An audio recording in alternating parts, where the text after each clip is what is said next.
Hello, everyone. My name is Arthur Maltson, and I'm here to talk to you about test-driven infrastructure, how to bring tranquility to your infrastructure with testing. So I want to talk to you about a problem that many people have, whether they work in large financial organizations or in small hip startups. And that problem is not having enough tests, not having any tests for your infrastructure. And how do you know whether you're suffering from these symptoms? Well, do you cross your fingers every time you're about to deploy to production? Or after that latest successful production deploy, you really need that full bottle of wine? Are you finding that you're having some stability issues? And finally, are you finding that that automation you wrote doesn't really work the way you expected it to? Well, if that's the case, you might want to talk to your friendly neighborhood DevOps unicorn. And what they might tell you about is something called test-driven infrastructure. And the concept of test-driven infrastructure comes out of a really popular and well-known process in the developer community called test-driven development. And it's gained a lot of popularity in the developer community because it's been shown to build, to help you build higher quality, more maintainable systems in the long term. So if you listen to these DevOps unicorns, what might you expect the outcome to be? Well, first, you might feel supreme confidence in the code and the infrastructure that you're writing. You might also find that your stability shoots up and your infrastructure is working better. And finally, you might live in unicorns and sunshine, operational and developer happiness. But what does it take to get there? Well, you need a whole suite of tools. It doesn't come free, and a change to practice. But it's not as hard as it might seem at first. So the first thing that you're really going to need is a configuration management system.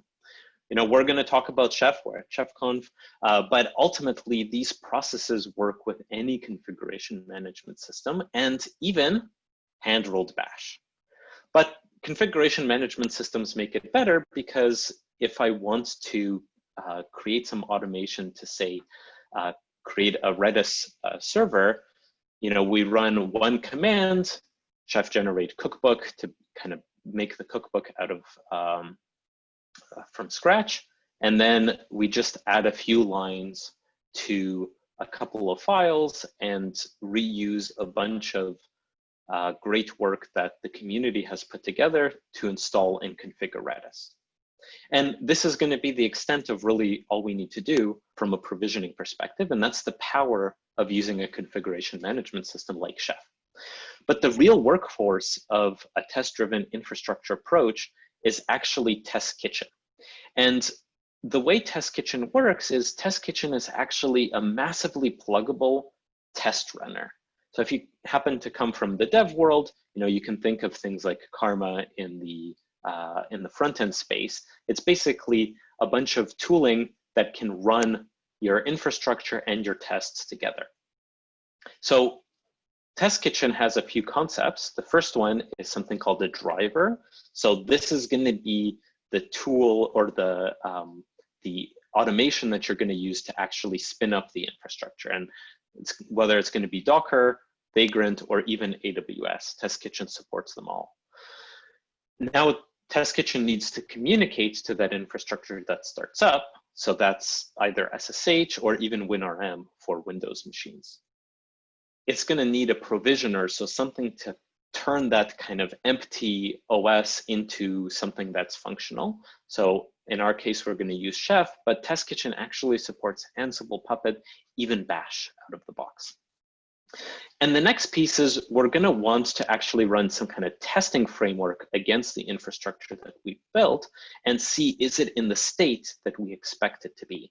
So the most popular one is InSpec, also from Chef. But you could also use Pester. So if you're building a Windows machine, you can test with PowerShell. And if you've decided to go Bash, you can use something like Bats to actually write your tests. And finally, you need Test Kitchen to run in those drivers. You need which operating systems you're actually going to run those tests against, be it CentOS, Ubuntu, Windows, whatever it might be. So the commands that we're going to be using today, and we're going to look at a few more, but the main ones is going to be kitchen login. So that's to log into the infrastructure that we actually set up.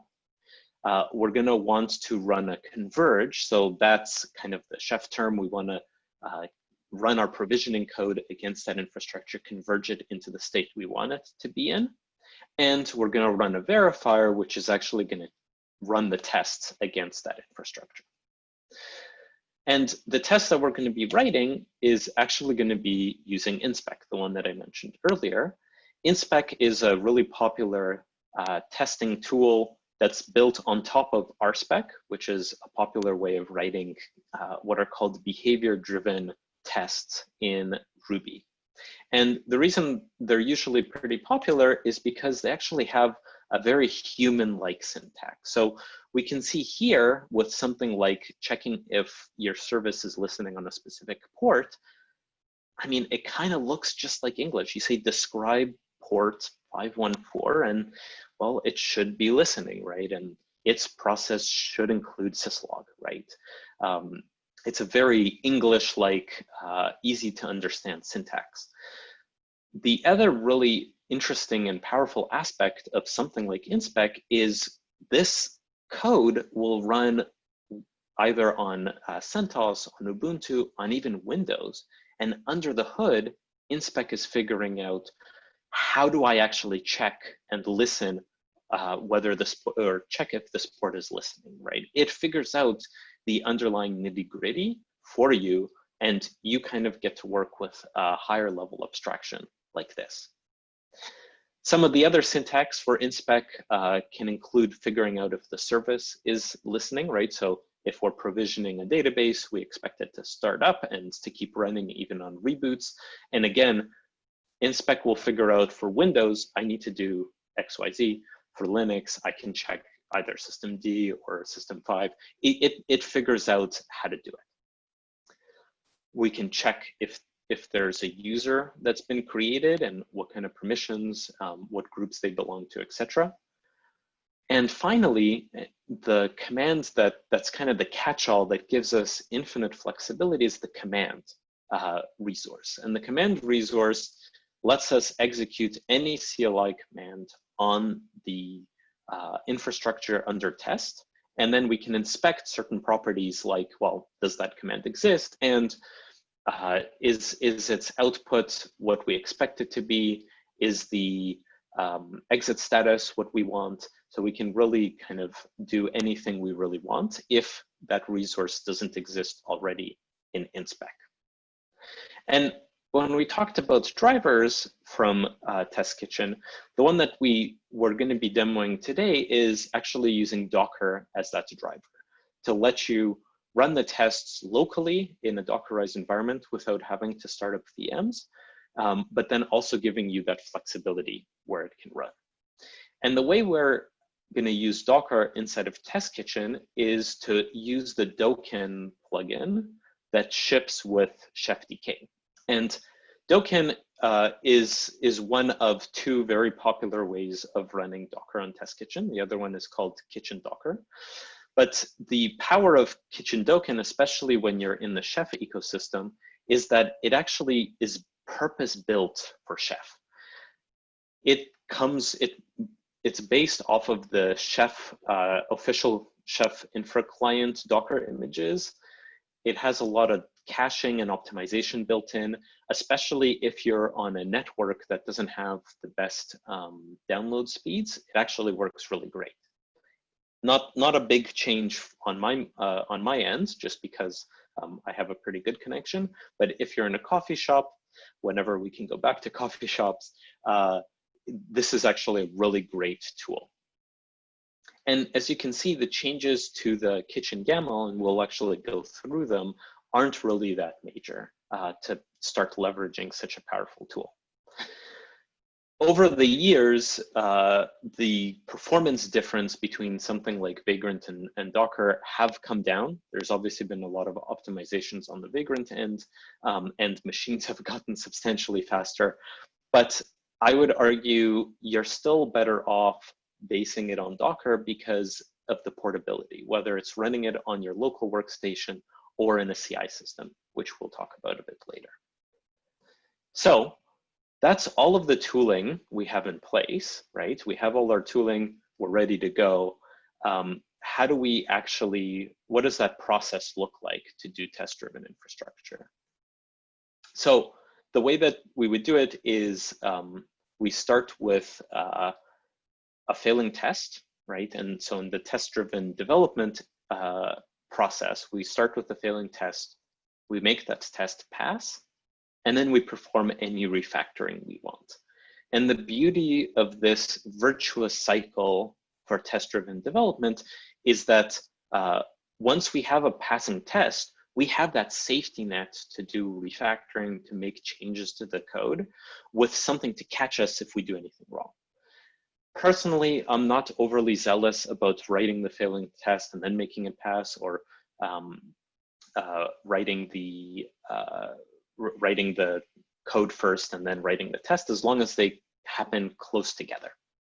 So how does that process map to test-driven infrastructure? Well, we're going to write a failing InSpec test.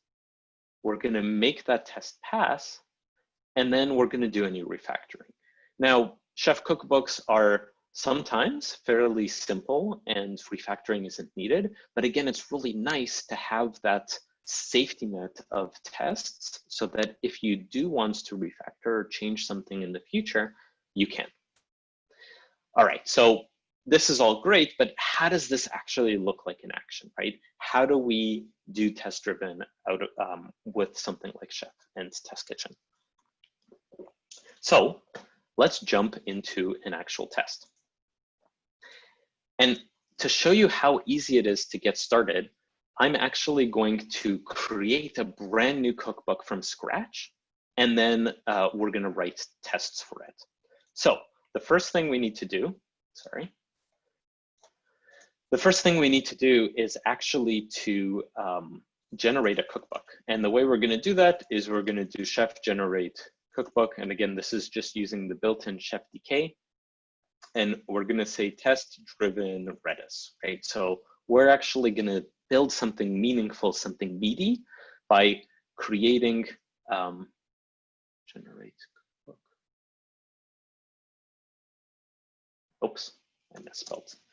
We're gonna create something meaty. We're gonna make a database, a Redis database, and see how we can do that in a test-driven fashion. So we've made the new test-driven Redis cookbook. We're gonna open it up, and we can browse around and see, you know, this is kind of your default generated cookbook. The nice part about generating it through ChefDK is it actually comes with InSpec tests out of the box and a test kitchen configuration, right? So this is really nice. ChefDK is trying to guide you to do the right thing by providing this out of the box. So let's take a look at what are these smaller changes that we need to do in order to actually use Dokin as our way of building and running our tests. So I'm just going to remove all of the comments so it's a bit easier and clearer to see. And we're going to change out the built-in driver Vagrant to use Dokin instead. And to kind of tell Dokin which version of Chef we want, we're going to say we're just going to use the latest version. Now, one of the unique aspects about Dokin is that it implements both the driver, the provisioner, and the transport layer for Test Kitchen. That's kind of getting into the nitty-gritty, but the powerful aspect of that is Dokin can actually be kind of a holistic approach to writing tests and makes all of that integrate really well together with minimal configuration on your part as the user. For now, we're going to remove Ubuntu, and we're going to say we want to run against the CentOS system, and this is where we actually need to tell Dokken a bit more information by telling it to use a different Docker image. So the default CentOS 7 Docker image, and one of the problems with running in Docker to write your infrastructure tests is that Docker is process oriented. So that means it's usually running something like Redis as PID1. But in our case, we want Docker to behave a bit more like an operating system. And that's why we're going to use the built-in or the provided Dokken CentOS 7 image, which actually comes with systemd pre-configured. And we just need to tell Dokken, hey, you know that systemd that you came with? We want you to use it for the actual container startup. And the last piece, and I know this isn't the best from a security perspective, we actually have to run the container in privileged because systemd itself requires access to some privileged drivers, and certain things won't work correctly unless you run in privileged true. So with this in place, these are all of the changes that we need inside of Test Kitchen to actually flip from Vagrant to Dokken. And again, what's really nice is Dokken actually ships with ChefDK, so we don't actually need to do anything extra here. Now, what we're going to first do is we talked about the kitchen login, right? So in order to log in, we first need to create our VM. And you can see that was super fast. Again, this is one of the nice aspects of Docker. It took 3 seconds to start the actual machine, right? We don't have to wait for a VM to boot up. And now we can log in into the Docker container and we can poke around, right? Like we're now inside of a default Docker container.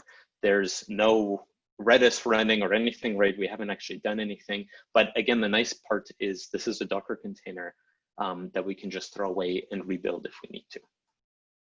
So let's actually write a failing test, right? We want to provision Redis, and the first thing that we want to check is we want to make sure that the Redis user actually gets created. So, you know, we want to follow good Linux security practices by making sure that the Redis process that we're going to be creating is run as the Redis user. And the other thing that we're going to want to check is that the location where the Redis database is going to live, kind of the default location, that it's actually a directory, right? So we just want to say it should be a directory, right? So again, very English-like syntax here. And the next step now is actually going to be to run that kitchen verify command that we talked about, where we're going to run the test. And if we look at another useful command in the Test Kitchen world is actually kitchen list to see what kind of machines are we running against and what state are they in. So you can see the CentOS 7 machine that we just spun up. It's running with the Dokken driver, the Dokken provisioner. It's using InSpec for the verifier, and it's using Dokken for the transport. But you can see it's in the created phase, and that worked correctly. But now when we run verify actually first ensures that the machine has the cookbook installed on it, that it's been provisioned. And that's where you see here, where it does a chef install on the policy file, does a provision, which as you can see, there's nothing to provision because our cookbook is empty, right? As we poked around, right? So there's nothing to do. And of course, because of that, our tests actually fail, right? So this is a nice aspect of the way Test Kitchen works. It's going to make sure that previous stages in the Test Kitchen lifecycle have been executed successfully. But now our test is failing. Well, let's make it pass. So the way we're going to make it pass is by pulling in the supermarket cookbook for provisioning Redis, right? So we don't want to kind of start from scratch here. We'll reuse something that's been around for many years to provision a working Redis cookbook. So we're going to pull in the latest 4 version, right? We're going to use the optimistic version operator here. And now that we've made a change to our policy file, we're going to have to run chef updates to go and pull those dependencies down. And you can see the Redis IO cookbook pulls in ulimit and SE Linux, but again, those are transitive dependencies that we don't have to worry about. The next part, as I'm sure many of you are aware, we need to actually depend on that cookbook. So we're going to say depends Redis IO. And finally, we actually want to provision a Redis in the Redis infrastructure. And the way we're going to do that is by reusing actually a really nice built-in recipe from Redis IO, which is the default recipe. And of course, we don't have to provide default, but we'll just be more explicit about it. And so now, if we run kitchen verify, right, we should hopefully have it passing, right? Oh, it failed. That's right. So the way that Test Kitchen works is it makes sure that the last stage before the one that we're running has executed successfully. If you remember, the Converge worked correctly because, well, there's no cookbooks, there's nothing to run. So in Test Kitchen's mind, this, our VM, our Docker VM, it's not actually a VM, our Docker image is in a stage where it's actually been set up correctly, but it's not passing its tests. So this is actually a really valuable feature in Test Kitchen, because if I'm writing a cookbook, the cookbook, say, takes a long time to execute. Once it's up and running, I can actually write as many tests as I want. I can just bang out a bunch of tests and just run kitchen verify each time. And it doesn't rerun the provision. It just runs the tests themselves.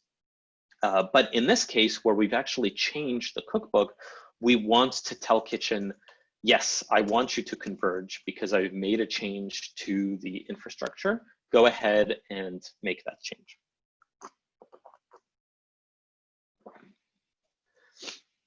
And so we can see now it's actually pulling in the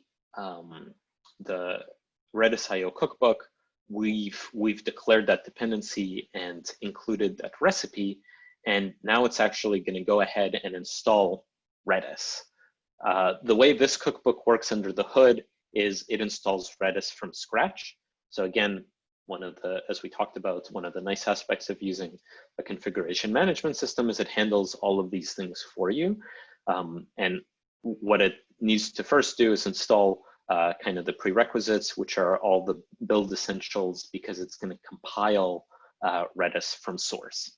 And so now, and I think, again, probably not required to say at a ChefConf, but the nice aspect with configuration management systems is, again, under the hood, it's actually going to figure out which package manager to use, Yum for CentOS, apt-get for Ubuntu, etc. So it's installed all of our dependencies to actually do the compilation step, and we're actually going to go ahead and compile Redis now. And right after this converge has completed, right, we get the Test Kitchen image into a state where it's converged successfully. Then we can run our tests again and see, are they passing? So this just takes a few more seconds to get it running. And just the compilation step takes some time.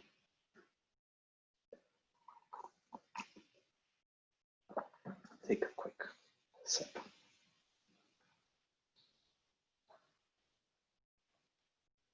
I don't know if I can take questions now. Maybe I'll take a look. How about Hyper-V? Yes, it does use Hyper-V under the hood. Test Kitchen has a Hyper-V driver as well. So one of the nice aspects of Test Kitchen is it actually, it has drivers for things like even AWS, where it can go and spin up infrastructure on your behalf, and vSphere. And if you give it enough permissions, it'll go and spin up and tear down VMs as you're going. Okay, cool. So we've converged, we have it up and running. You know, it takes a while just because installing packages and waiting for the compilation step, but now we can run our verify and see, did the Redis IO cookbook get us to the state that we expect? And it does. That's awesome. Great. So we went through our first failing test, making it pass.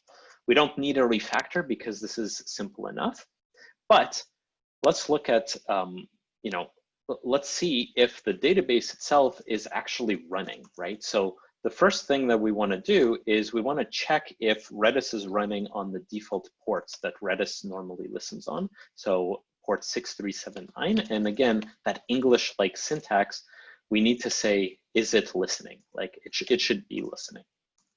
And we also want Redis to start up every time the machine reboots. So we want a service to be running and enabled.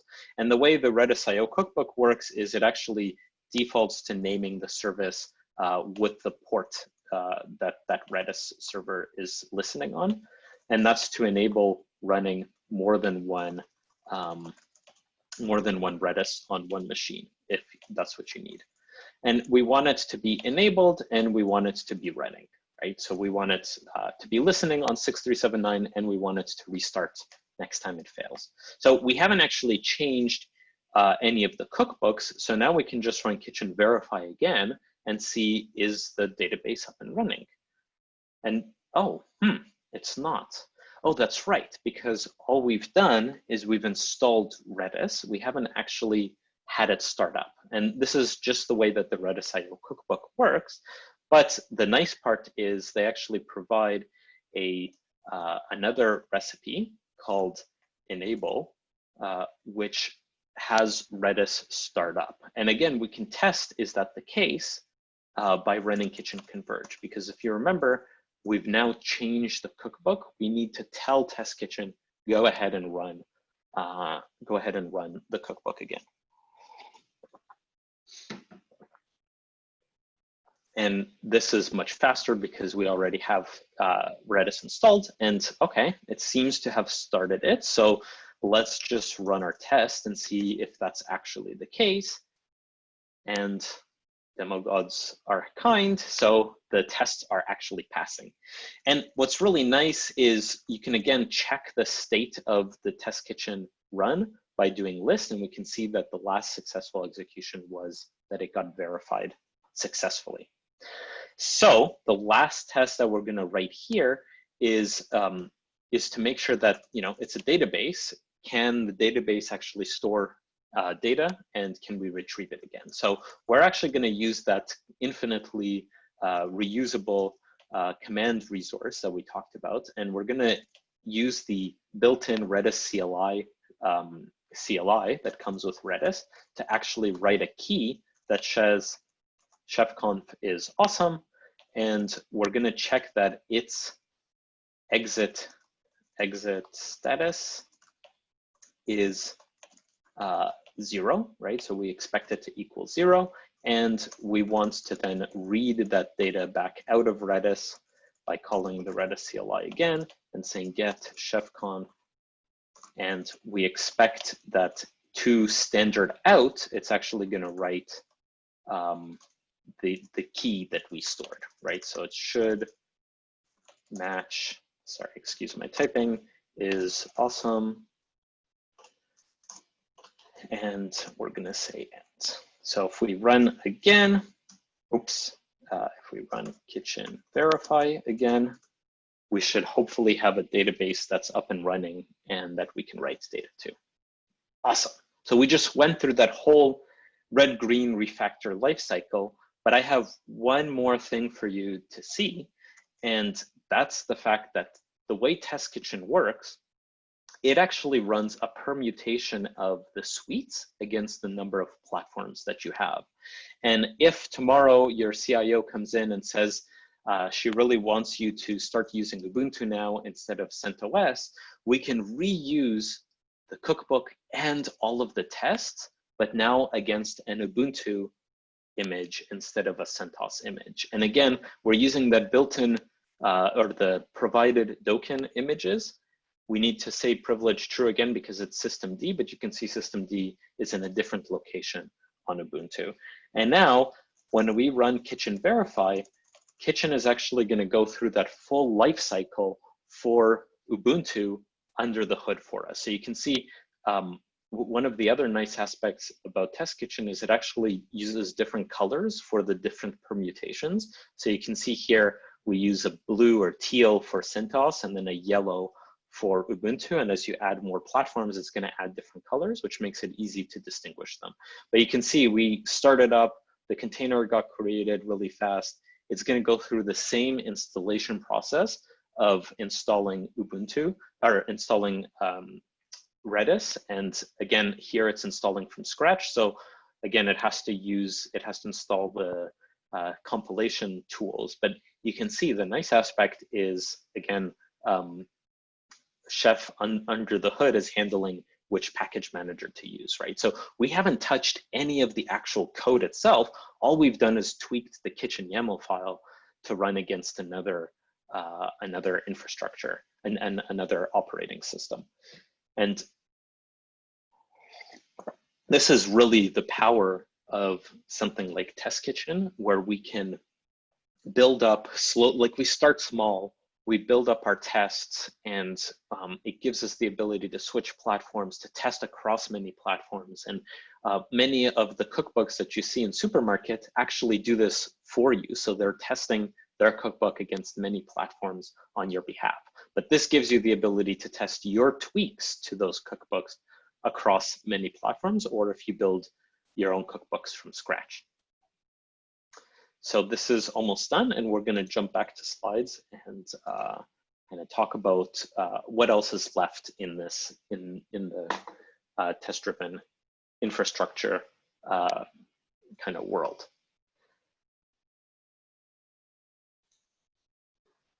So while that's running, maybe I'll jump ahead to what the next part was going to be, and I'll just talk through it.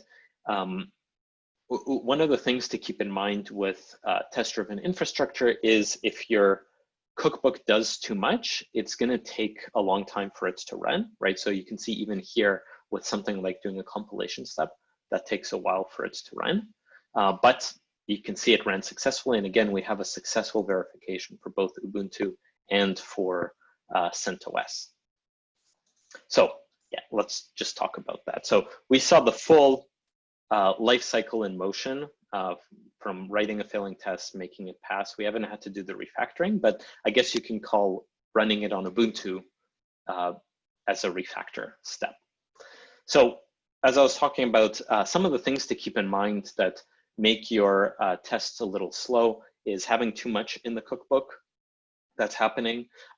Sometimes writing too many tests can slow things down. So usually in the past, when I've worked on this, I've kept it to about 30 to 100 tests for kind of a big, meaty cookbook. And keep in mind that the more processes you have running, it means there's going to be slower development in the beginning. But ultimately, this is all about safety, right? So we want to build confidence in the infrastructure code that we're writing. And again, because infrastructure code, right? Like we talk about infrastructure as code. Because it's code, it needs tests, just like developers write tests for their feature code. So they build safety in with testing. We need to do the same for our infrastructure as well. And an example I usually like to give is a long time ago when I was working on a website that was deployed with Chef. We had some upcoming production changes, and we actually caught within our pipeline, which we'll talk about shortly, that something changed and the service stopped working. For example, if I have like a Java app that's talking to a database and I misconfigured something, it no longer starts up. And we were able to catch that with these test kitchen tests. So we want to move fast, but we also don't want to break things, right? So we don't want to continuously deliver downtime. And this is, again, where test-driven infrastructure comes in place. And it can actually run it can run in CI systems to give you that additional confidence. So when you're working by yourself, okay, sure, running it locally is fine. But when you're working collaboratively with a team, this is where you want to run that infrastructure testing on a CI system. And that's really, to me, the biggest benefit of running against Docker is trying to get Vagrant running on a VM, spinning up other VMs. Like, you can do it, but it's fairly complicated. This is the really nice aspect of running those tests inside of Docker. And what would that workflow look like? Well, we would start with the code on our laptop, right? And kind of like what we saw, we would go through that red-green refactor locally. But then we would do a push to GitHub or to whatever your source control system is, which will trigger a build on hopefully a CI system that you have set up. And within that CI system, it's going to spin up a container that's going to run Test Kitchen and your InSpec test. And it's all kind of contained within the CI system itself. And if it fails, you kind of get that fast feedback cycle and you can iterate on it locally as well. And once you have, like, how does the CD part fit in? So the continuous delivery. Well, if we have a passing test, that gives us confidence to actually go ahead and deploy it to our dev environment, right? And hopefully your dev environment is a bit more sophisticated than this one. And again, if it's passing in that dev environment, you can then deploy to your production or QA or how many ever environments you have. But again, you're building up that confidence not only locally, but then you can build it up as you go through your environments. So what's the path ahead? What else can you do with this? Well, we haven't talked about some of the other benefits of running in containers. You can spin up many containers at once and have them talking to each other. So in something like a Redis, where you have sentinels, which are like the the read-only nodes for making high availability, you can kind of build that whole infrastructure inside of Test Kitchen. We actually, many years ago, we set up an elk stack that the whole elk stack got provisioned inside a Docker or several Docker containers, and we tested that end-to-end workflow. But many of you are probably running in the cloud, and so you might be wondering, okay, this is all great, Docker and running locally or on provisioned servers, but does InSpec actually help with the cloud? And well, the answer is yes, because InSpec actually ships with cloud-based resources as well. So it supports Amazon and Azure. I can't remember if it supports GCP yet. And again, it provides that same English-like syntax for checking if an EC2 instance is running, or checking the load balancer and seeing what it's connected to or what it's allowing traffic in, and even checking if your S3 bucket should not be public, right? That's something you definitely don't want to do unless you're hosting static content for other people to see.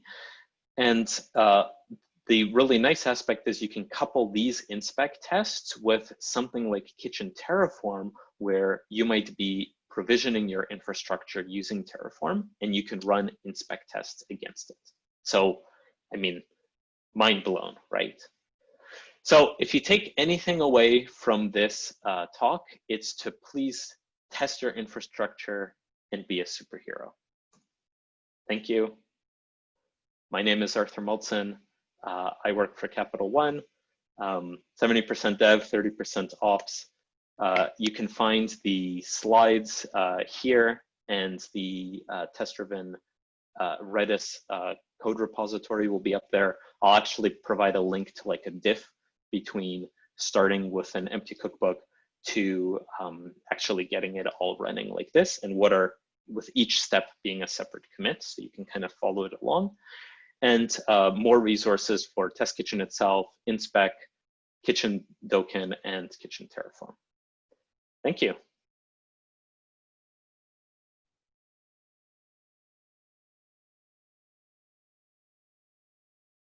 Awesome. Thank you, Arthur. If anybody has any additional questions, you can go ahead and ask them in the Q&A panel at the bottom of your screen there. It says Q&A. I can post a couple of additional resources for folks if you're interested. There is support for InSpec and GCP. We actually had a talk last year at ChefConf from the So folks at Google who've been working with our InSpec team on some of that work, and saw that you did get the Hyper-V question answered. There's definitely a plugin for Hyper-V. One note about the weirdness between like Kitchen Docker and Kitchen Dockin. So if you're using Chef Infra, the currently supported methodology is with Kitchen Dockin. So that's the newer implementation. And for folks who are using InSpec with Test Kitchen with other configuration management platforms, your support is probably better in Kitchen Docker right now. Yes. So, but watch out for, you know, open source software and the way things happen. So. Yeah, for sure. Like Kitchen Dockin is built specifically for Chef. Yep. Whereas Kitchen Docker is a more generic driver. And so I've actually found Kitchen Docker to work well, but it does take a bit of futzing to get it working perfectly. And I found Kitchen Dockin is like kind of peanut butter and jelly with Chef worked really well together. It's definitely the more closely supported version. To supply the presentation slides to colleagues. Yeah, of course. So the bit.ly link that I provided here, let me just put it here again. It's bit.ly TDI ChefConf slides. I'm gonna update the slides with these most recent versions shortly, sometime this week, but this has a pretty up-to-date version as well. And then, as I said, the code itself, I find it's always useful to kind of go commit by commit. What were the different steps from, as we went from an empty Chef Cookbook to one that's running Redis on Ubuntu, on CentOS, and all passing. And I'll upload those to that GitHub repository that's there as well. Awesome. Cool. Any other questions? I had one then, like just sort of in here, how do you think about when you're doing your testing? So you mentioned that you might have 30 to 100 tests per cookbook. Like what kinds of things are you thinking about when you're testing? Are you doing more like unit test theory, or are you looking more at like, I'm setting up a web server, so really what I want to know is that it's delivering the page that I'm expecting without testing like everything in between? Like, how do you think about that, and what do you test? Yeah, that's a good question. So I think for simpler cookbooks like this one where we're reusing Redis already, you know, you might have kind of like what we had, maybe a handful of tests, and that's probably enough. Now, on the other hand, if I'm setting up something more complex, say like Redis with many sentinels, I might actually I might cause an outage in one Redis and make sure that the sentinels kind of took over and acted in a high availability way. So it really, I think it comes down to what kind of tests you're writing. To your point, you don't want to do unit tests in something like Test Kitchen tests, because they are more, and that's kind of why they live in the integration folder, right? So these are integration tests, which from a developer perspective means kind of end to end. They're larger, they take a longer time. If you want to write unit tests, Test Kitchen, default Chef Cookbooks actually ship with the with unit tests out of the box, which actually can check without doing a full Chef run, can check whether, you know, the cookbook is properly configured and you haven't missed any properties, etc. So these are really valuable and give you much faster feedback, but they really only focus on, they're in a almost fake environment because it's unit testing, whereas this gives you that confidence, that end-to-end experience. And so that's where I would maybe have more testing on more complex cookbooks. So we had a cookbook that deployed applications, and that had a lot of variation, a lot of customization.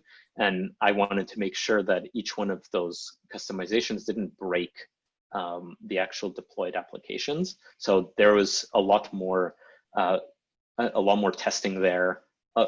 including like, hey, we deploy the app, how does it replace the app, etc. So yeah, I hope that answered your question. Yep, great. Anything else from folks? No? All right, well, thank you so much. As with our other sessions that have been recorded, this one will be available in the ChefConf platform after the keynotes on June 2nd, which is gonna be here before we know it. So thank you so much, Arthur, and thank you everybody for coming.